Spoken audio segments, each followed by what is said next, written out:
You're watching Adam the Bull on the Bet Rivers Network. Welcome, everybody, to the latest edition of the Bullpen with Adam the Bull, brought to you by Bet Rivers. Folks, if you're not using the Bet Rivers app, you are missing out. We've got the parlays, we've got the point spreads, we've got future bets. In fact, let's look at a future right now, the near future, really. If you go to the NBA, go into the NBA tab, and you could see that the Cavs remain the third choice to win the NBA title. Third choice to win the NBA title. They are plus 700. Boston and Oklahoma City are tied, both at plus 175. We'll get back to the Cavaliers later. The Cavs have won 7 in a row since they lost to Boston back in early February. In 11 of their last 12, another great streak for the Cavs, and they will play the Celtics on Friday. We'll get back to the Cavaliers in a little bit, but we begin with some breaking news from the Browns. Juan Thornhill has been cut. He's been released a few weeks before free agency begins. Juan Thornhill, who's been a huge bust for the Browns, had 1 year left on his contract. He is expected to be listed as a post-June first cut, according to Mike Garafolo, which will free up $3.4 million in cap space for the Browns, who could use all the cap space they can get, and it'll create just a dead cap hit of over $2.2 million. We've talked a lot over the years, and on this podcast now for 2 years, about the Browns' inability to draft and develop wide receivers. Well, another position they've really done a poor job on, this is more free agency, and that's safety. Well, the Browns' big signing, 4 years ago, I believe now, John Johnson III, they signed him from the Rams. Rams let him go. He was a big free agent signing, complete bust. Juan Thornhill comes over here 2 years ago from the Kansas City Chiefs. Chiefs didn't want him anymore. The Browns gave him a pretty solid contract. Total bust. And you know what gets under my fucking skin here with Juan Thornhill? Juan Thornhill, when he first signed with the Browns, like so many others before him, think they know the deal without ever spending any time in Cleveland. You see, most of the people listening to this podcast have been here their whole lives. I have been here for 13 years. Approaching 14 years that I've been living in Cleveland, 13 and a half. And there's still some people who are like, you're not a Clevelander. You damn freaking right I am. I am a Clevelander. I'm going to live here the rest of my life. My son was born here. So don't fucking tell me I'm not a Clevelander. But every time these players come here, and unlike some people, I'm ready. Anybody that wants to come play for the Browns, I'm ready to embrace them. Fans often are criticized here. And I've criticized fans sometimes in Cleveland for certain things. But I'll tell you this. If you just give effort, if you just play hard and give it your all for the Cleveland Browns, the fans will love you. The team can suck, but if you give it your all, if you play well, the fans are all in. And every D-bag like Juan Thornhill comes in here every few years saying, oh, it's too negative in Cleveland. Well, what the hell else are we supposed to say? The team has been freaking awful forever. Forever. Why? Sometimes myself and many of my colleagues are accused of being purposely negative. Why would we be purposely negative? It doesn't make any sense. Why would we purposely chase people away? When we're negative, it's honesty. We have, you don't want to sell out and be a phony and just say everything's fine. That's not realistic. I don't know why people would want to hear that, but some people do. The fact is that the Browns have gone to the playoffs 2 times since 2002, over 20 years, and 4 times since 1989. over 35 years. The last time the Browns played in a playoff game, when they had played in a playoff game the year before, again, 1989. The Browns have won one playoff game since Bernie Kosar. One. Bernie's old. He's long retired. He's on our show. The 2020 victory over the Steelers is the only playoff win the Browns have had. That's it. Oh, sorry. Not since 89, since 94, of course. One since 94. One! That's over 30 years. One playoff win. What the fuck else do you expect? You can't give me a piece of shit. You want me to tell you it's orange. Or I'm cursing too much. I'm getting a little carried away with the cursing. Browns once again had another miserable season. 3 wins. They're worse since going 0-16. 14 losses. They're worse since going 0-16. They finished 4th yet again. Another stat. This one goes back even further, again to 1989, the last time the Browns won the division. I mean, it's just insane. They've passed through coaches, through one quarterback, bad quarterback after the next. And so don't blame the media for negative talk unless it's unfair negative talk, which in most cases it's not. So getting back to Juan Thornhill, he came in here with a lot of talk. He called me out for something I had said. And listen, you know me, folks. You know if I'm wrong, I'll call myself out. But I wasn't wrong. I'm usually not when it comes to the Cleveland Browns. I've gotten some things wrong, definitely. But I've gotten more right than wrong when it comes to the Browns. So certainly I got one of the biggest wrong with Deshaun Watson. But overall, my percentage is pretty good. And when Juan Thornhill, we came here to win. You didn't win anything. You've been injured for 2 years. Even when the defense played well in 2023, it had little, if anything, to do with him. The defense was mediocre at best this past year. They went 14-20 in his 2 seasons with the team, 1 playoff loss, 0 playoff wins. He did more talking than performing. So good riddance. A few weeks ago, Juan Thornhill posted on Instagram or wherever the hell he posted, I don't remember where it was, about he should be in the Super Bowl. That wasn't about, hey, I should have, if Juan Thornhill had gotten on social media and said, you know what? God damn it, I should have gotten the Browns to the Super Bowl. That's on me. I haven't played well enough. I've been injured. I haven't been a good leader. I've been a shitty teammate. No, it wasn't about, we should get the Browns to the Super Bowl. No, it was about his selfish ass saying he wishes he was still on Kansas City. Well, I'll tell you something. Kansas City didn't want you. They said you were unworthy. Kansas City is probably the smartest organization in football, Juan Thornhill, and they said you're not worth it. So maybe stop blaming the fans, maybe stop blaming the media, and maybe look in the mirror. How about that? I mean, Juan Thornhill get a job. Maybe he'll go back to Kansas City for pennies on the dollar. He'll sign a minimum contract. We'll hear about how great it is. He loves being back. I don't know. I don't know if Kansas City wants him at all. Kansas City needs some upgrades. I don't think he's it. And the Browns, with Andrew Berry, have continued to. It's another failure on their part. Another free agent. I've heard a lot from some of my colleagues how, Andrew Berry's been not very good at the draft, but trades and free agency, he's done a great job. Has he? He's made a couple of good moves. The Jerry Jeudy trade looks good. The Amari Cooper trade at the time was good. The fact that they got anything for Amari Cooper this year when he's basically shot, good move. But, he couldn't get anything from Odell Beckham Jr. He couldn't get anything or very little for Baker. He made the worst trade in the history of football with Deshaun Watson.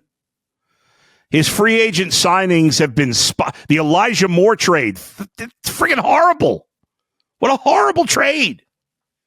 You haven't. He hasn't done. Listen, I could go on and on. He's staying here. Nothing's changing. You got to hope that through 5 years of experience now and getting his first round pick in 4 years, that hopefully he'll do a better job at his job. But I wouldn't hold your breath. Meanwhile, Albert Breer, Monday morning quarterback, had this to say in his column this morning when talking about the future of Matthew Stafford. The teams, he says, the teams you'd suspect would have their hat in the ring have indeed thrown their hats in the ring. The Giants, the Browns, the Steelers, and the Raiders and others have shown interest. Now, interest could be a lot of things. Is it serious interest? Like, how much interest do they have? And what are the Rams going to want in return? Plus, you're going to have to pay Matthew Stafford a ton of money. I don't understand how the Browns are in a position where they're not in good cap shape. I know the cap's going up more than expected, but Albert suggests that Matthew Stafford's going to want $50 million a year. The Browns can't pay him $50 million a year, so it really doesn't make any sense. Plus, the Rams want a first-round pick. Matthew Stafford's old. He's still a solid quarterback, but he'd be like the 7th best quarterback in the AFC and the 3rd best quarterback in the division. Am I going to pay him $50 million at 37 and give up a 4th straight first-round pick to do this over again? The Rams did it. It worked, but he was 10 years young. Not 10, but he was a lot younger. Stafford, how many good years he got left? He's been hurt a couple of times. His wife's a pain in the ass. Yes, Matthew Stafford is most likely the best possible quarterback that the Browns could have in 2025. So I understand why a lot of people would do it. It does make sense on that level. Matthew Stafford is going to give you a better chance to win, most likely, than any other quarterback you could possibly have for the Browns this season. That doesn't mean it's a smart move to pay him $40, $50 million for the next 3 years and trade a first-round pick. I'm not trading the 2nd overall pick in the draft for a 37-year-old quarterback when I'm at best he'd be the 3rd best of the division, and at best, the 6th or 7th best in the conference? Come on. We got to be smart here. It just doesn't make any sense. You want to say, well, Browns have such a high pick, maybe they can trade the 2nd. I still don't want to trade. I don't want to trade 33. Again, he's 37, and you got to pay him. If you can get him cheaply and you didn't have to pay him an extension, okay, I guess I'd be on. I'd be on board. But at 37 years old, having to give up a top 33 pick and pay the guy $40 to $50 million, which, again, I don't think they can do, to me, that doesn't make any sense. I think it makes more sense when you look at the teams that Albert Breer mentioned there. The best team is by far the Steelers. The Steelers, minus quarterback, have a much better team than the Browns, the Giants, and the Raiders. For the Steelers, this trade, when they have a lot of older players on defense, and they have just a veteran team for the most part, outside of maybe their O-line and wide receiver.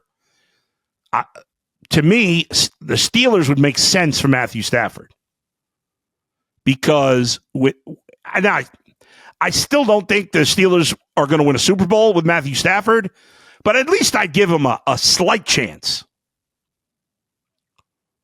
But I can't imagine that Matthew Stafford would want to play for the Steelers or the Browns. He definitely doesn't want to play for the Browns. And it's not because of Cleveland. Well, I mean, the only part that's because of Cleveland is the weather. The guy's been a warm weather or indoor quarterback his whole career. He's not going to want to play in Cleveland or Pittsburgh. If he was going to go to any of those teams, it would probably be the Raiders, I would think. But if I were him, I wouldn't want to go to the Raiders either. I mean, his wife's whining. The team's not trying to win. Well, the Rams are closer to winning than any of these teams. So, all right. I want to finish up with the Cavaliers, who won again last night. A really good win, beating a very good Memphis Grizzlies team, 129 to 123, to improve to a league best 47-10 As I mentioned earlier, they've won 7 in a row and 11 of 12. Here's what's amazing. The Cavs started the season 33-4. They've had these incredible runs. They started 15-0. Then they lost 3 of 5. Then they won, after the 3 and 5, they were set. Then they won 16 of 17. Then they had their second bad stretch where they lost 5 of 8. And now since then, they've won 11 of 12. They're playing Orlando tomorrow on the road. Then they go to Boston on Friday. Both those games on national TV. TNT tomorrow with Orlando. ESPN Friday with Boston. So excited about those games. The Cavs still have 25 games left in the season. Again, you still got Miami on the schedule, a game at Milwaukee. They'll play Memphis again. Orlando at home. The Clippers on the schedule. San Antonio doesn't matter anymore. The Knicks, you got 2 more games with the Knicks late in the season. And then 2 games late with Indiana. But the Cavs are in great shape. It would be an absolute stunner at this point if they didn't win the East. They have a 6-game lead on Boston. Now, Boston's playing great also. They've won 5 in a row and 9 of 10. But a 6-game lead on Boston. They'd have to really fall apart in these final 25 games. They still got an outside shot to win 70. I think obviously it's unlikely, but can they break the franchise record, 67? They got to go 20-5. I think that's very doable, the way they have played this year. Oklahoma City has won their first 2 games since the break, so they're only a half game back of the Cavs and tied in the loss column for the number 1 overall seed if they played each other in the NBA Finals. But unless something goes drastically wrong down the stretch, the Cavs are going to be the 1 seed in the East, which is absolutely huge. As for this weekend, a great weekend for the Cavs. I mentioned they beat Memphis at home, 129-123. They demolished the Knicks Friday night, 142-105. They're 2-0 against the Knicks so far this season. They scored 77 points in the first half. The game was over. It was 77-50 at halftime. I know the Knicks were without a couple of players, but it was a very balanced scoring game. You had 6 Cavaliers in double digits in that one. Darius Garland got a little banged up in that game, but how about how Evan Mobley has played? He is just playing unbelievable basketball against 2 good opponents with 2 big teams. We've been talking about this. You know, how is Evan Mobley going to handle the other good bigs? And we know he struggled with Porzingis. That's the guy he struggled with the most in Boston. So that challenge will come again on Friday. And that was his worst game of the year against Boston, their last time they lost. But the last 2 games over the weekend against a good Knicks team with a lot of big guys and a good Memphis team with a lot of big guys, in those 2 games, he scored 46 points. He averaged 23 points, 10.5 rebounds, 6 assists, 2 blocks, 1.5 steals, and just 2.5 turnovers. He was 19 of 31 from the field. That's about 65%. 3-pointers were ugly yesterday, 1 of 8. He was 9 of 12 from inside of 3, 6 of 8 from the line. Outside of the bad 3-point shooting night yesterday, he was 2 assists away from a triple-double. And if you would have told me that Evan Mobley would be 2 assists away from a triple-double before the season started, I would have said you were crazy. But he's come relatively close a few times. I mean, he's got 5 or more assists, or 4 or more assists in 5 of his last 8 games. It's really impressive. Not to mention, 5 of his last 7 games. Even better. He's had at least 8 rebounds in 5 straight games, double digits in 4 or 5. He's just doing everything out there. He's good. Great job blocking shots, shooting the ball really well. Again, outside of the 3. The Cavs were terrible from 3 in that game yesterday. I don't know what their final shooting percentage was. Donovan was making his threes, but for the game, Well, they picked it up late, right? It's so funny because they were so awful early. Oh, I'm sorry. That's the Knicks game. I'm like, they shot 51% from three. That was against the Knicks. No, against the Grizzlies, they shot poorly against three. What did they end up shooting? Yeah, 28%. Donovan went 4 of 8. Strus hit a few late. Same with Ty Jerome. Ty Jerome, we got to talk about him too. What a fourth quarter. Guy went bananas in the fourth quarter. Darius Garland out of the lineup. He goes for 26, 5, 4, 2 steals, and only 1 turnover as the point guard. In a tight win close game, he took over that fourth quarter as the Cavs scored 36 points.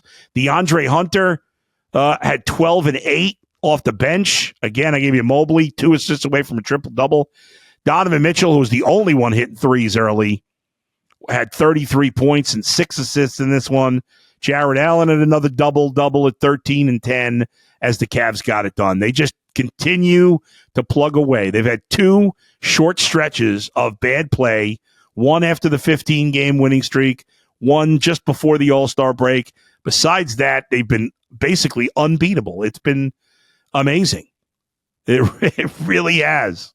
It's been so much fun to watch. And like I said, they'll get back on the court tomorrow against Orlando.